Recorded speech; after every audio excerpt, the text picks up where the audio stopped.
Hello there, and this is the King Square Reviews Reacher Season 3, Episodes 1 through 3. Another season of Reacher is dropped on Amazon Prime, and I've been looking forward to this. Much like the series Bosch before it, I was aware of the book series created by Lee Child, but I'd never taken the time to actually start reading it. Seasons 1 and 2 of Reacher are quite enjoyable TV, and I'm pleased to say that Season 3 picks up that baton very well. Now, obviously, there are going to be spoilers in this review of the first 3 episodes for Season 3, which all dropped on February 20th. If you have not taken the time to sit down and watch the first 3 episodes, stop listening to this review, go watch them, and then come back to listen to what I have to say on the episode and how the season is playing out. As always, if you like my reviews, make sure to hit that like button. If you're feeling really generous, hit that subscribe button and then hit the bell icon to be notified when I drop new content. And obviously, if you're listening to this on Patreon first, thank you very much for subscribing to my channel. As always with Patreon, you all get first access to all of these reviews, as well as exclusives that are only available on Patreon. Season 3 of Reacher is an adaptation of Lee Child's novel Persuader, which is one of the ones I have not had a chance to read.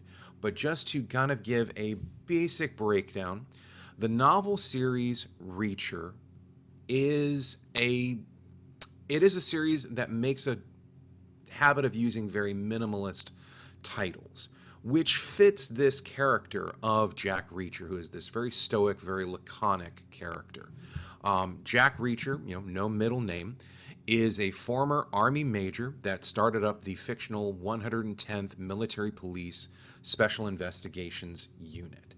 Once he left the military, this former military cop begins to wander America, and as he puts it, he gets to see his country on his own terms.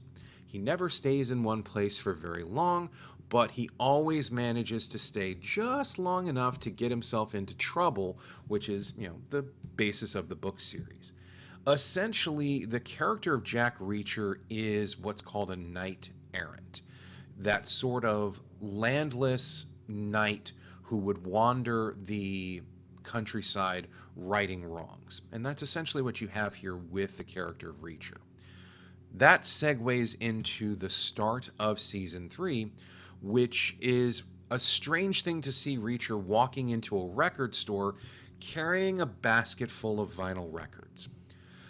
Reacher notoriously only carries with him his passport, some cash, and a toothbrush. That's it. And the clothes on his back. That's all he has on him. So this initial setup is enough to get my attention, particularly when Reacher starts paying attention to this twitchy guy in a pickup truck outside of the record store. What follows is an extended cold open for the first episode that sees Reacher reacting to an attack on an Audi sedan by the twitchy dude in the pickup truck. He saves this scared shitless kid from what looks like an attempted kidnapping, and he accidentally shoots a cop.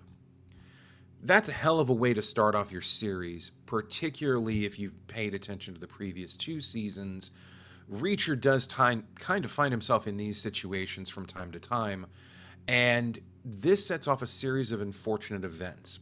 But it puts Reacher's considerable mass in the presence of a man named Zachary Beck, who is portrayed by Anthony Michael Hall of The Breakfast Club and Dead Zone fame. Zachary is the father of Richard Beck, the kid that Reacher saved at the beginning of the episode. Richard says that Zachary is in the rug-selling business, but that's not really the case, particularly when you see the serious security measures that surround Zachary's compound with barbed wire fencing. You get the security consultant, Duke, who is a no-nonsense, has zero time for anybody's bullshit, and this absolutely mountainous human being that guards the front gate named Paulie. And seriously, just as a side note, I thought the actor that played the Mountain in the later seasons of Game of Thrones was huge. Oliver Richters, who plays Paulie, might have him beat. It's pretty fucking close. After proving his worth by playing Russian roulette multiple times, I might add, Reacher is hired to work for Zachary, using the excuse that Reacher needs cash and a fake ID to get away and start over because he just killed a cop. It's only after Reacher is left in his room alone that we get to see all of this has been a setup for that first part of the season when Reacher reaches into a hidden compartment in his boot and pulls out a cell phone. He calmly tells the person on the other end of the line that he's in, and then it's smash cut to the Reacher title card, and away we go with the third season. Now, what follows is a flashback that lays out how Reacher gets into this situation, and it involves him working with the DEA, specifically Agent Susan Duffy, and his mission is to infiltrate Zachary Beck's operation. As is revealed over the course of the episode, Duffy lost a confidential informant named Teresa to Beck's operation. So she's willing to go along with the outlandish plan to put Reacher in Beck's operation. Reacher, on the other hand, was tracking an old adversary of his, Francis Quinn, played by Brian T., who appears to be in business with Beck, which is what brings Duffy and her crew into Reacher's orbit when Reacher submits a license plate for review to a member of the 110th to try and get some more information. And apparently the DEA flagged that license plate because it's part of Beck's fleet of ships, or fleet of cars, I should say. Sorry about that. The remainder of those first 3 episodes that have dropped set up Reacher's attempt to get further into Beck's operation and the stumbling blocks that he and Duffy encounter along the way. One of the hallmarks of the Reacher series at this point in its lifespan is that there are very few lulls in the episodes. So with only 8 episodes per season, this series doesn't have a lot of time to dawdle, and Reacher is the type of series that doesn't run in place at all. Everything's moving forward at a very steady pace. By the end of the first episode, Reacher has confirmed that Teresa was being kept on Beck's compound, but she's not there any longer.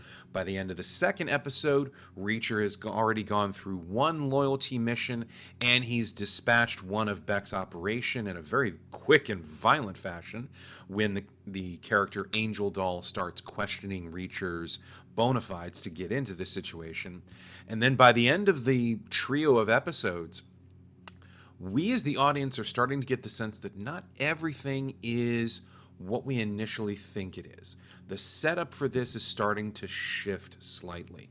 And with 3 episodes in an 8-episode format, that kind of tracks. We're already near the halfway point, so the shift in storytelling is going to occur relatively quickly.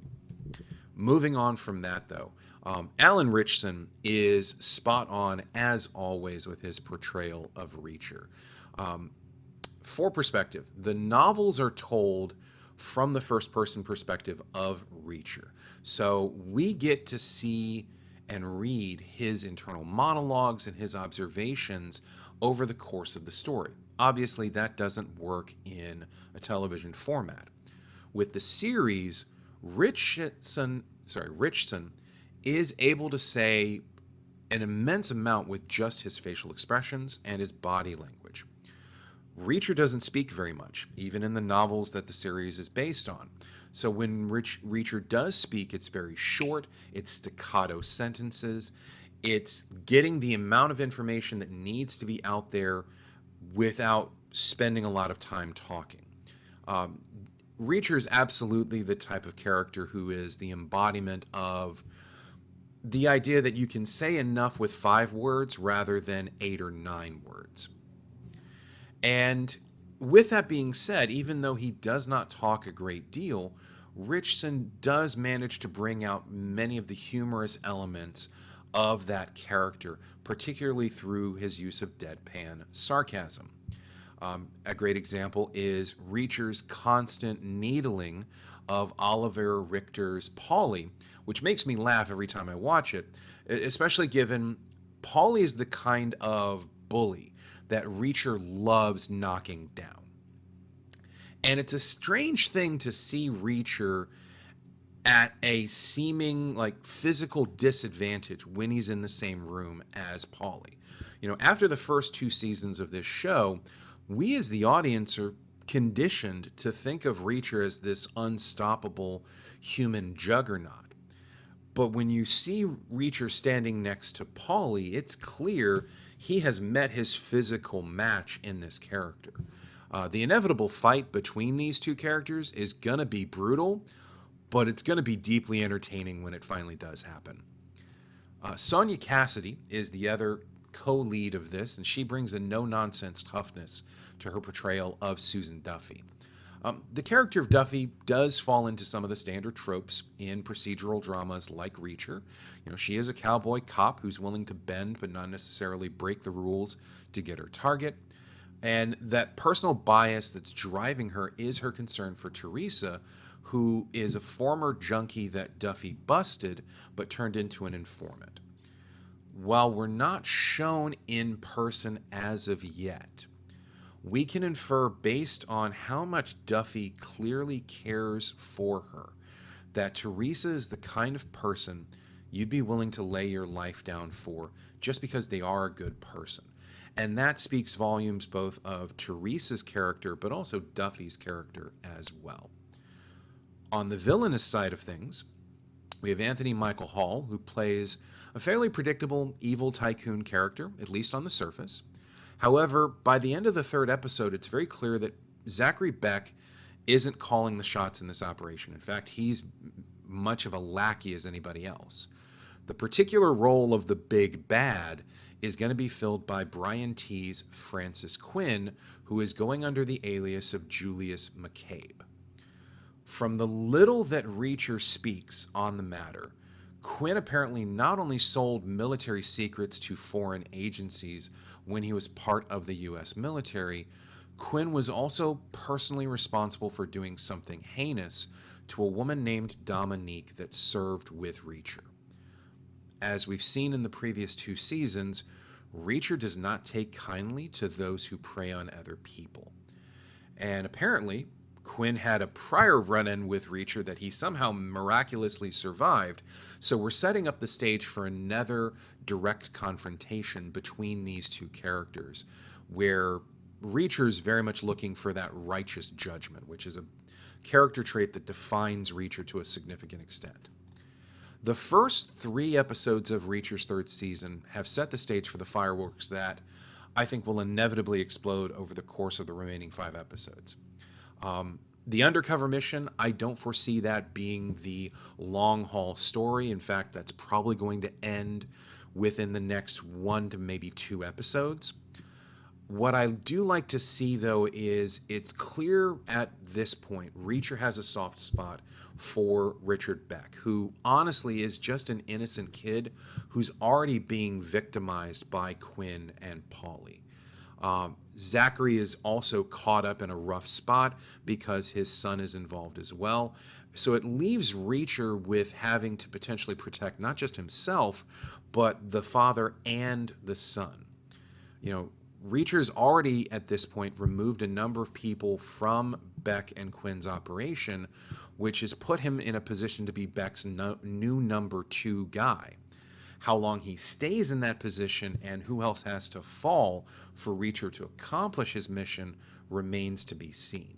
But overall, I've enjoyed the first 3 episodes of Season 3 of Reacher.